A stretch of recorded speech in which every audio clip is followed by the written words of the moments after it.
ಇದಕ್ಕಿದ್ದಾಗೆ ಯಾಕೆ ಕೆಲಸ ರಿಸೈನ್ ಮಾಡಿದೆ? ಅದಕ್ಕೂ ಇದಕ್ಕೂ ಏನಾದರೂ ಸಂಬಂಧ ಇದೆಯಾ? ಇದನ್ನು ಆಮೇಲೆ ಮಾತಾಡೋಣ ದಿಯಾ. ನಂಗೆ ಗೊತ್ತಾಗಲೇಬೇಕು.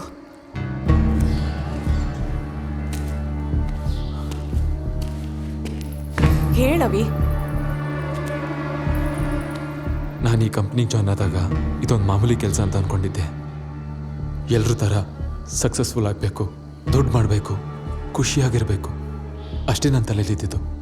ಇದನ್ನೇ ಅಲ್ವಾ ಎಲ್ಲರೂ ಮಾಡೋದು? ಅದರಲ್ಲಿ ಏನು ತಪ್ಪಿದೆ? ನಾನು TTಯಲ್ಲಿ ಏನು ಕೆಲಸ ಮಾಡೋದು ಅಂದ್ಕೊಂಡಿದ್ದೆ? Marketing head. ಅದೊಂದು ಫ್ಯಾನ್ಸಿ ಹೆಸರಷ್ಟೇ. ಸಿಗರೇಟ್ ಸೇಲ್ಸ್ ಜಾಸ್ತಿ ಮಾಡೋದೇ ನನ್ನ ಕೆಲಸ. ಅದಕ್ಕೇನಿವಾಗ? ಅದಕ್ಕೋಸ್ಕರ ನಾನು ಮಾಡಬಾರ್ದು ಕೆಲಸ ಎಲ್ಲ ಮಾಡಿಬಿಟ್ಟೆ. ಏನು ಮಾಡಿದೆ?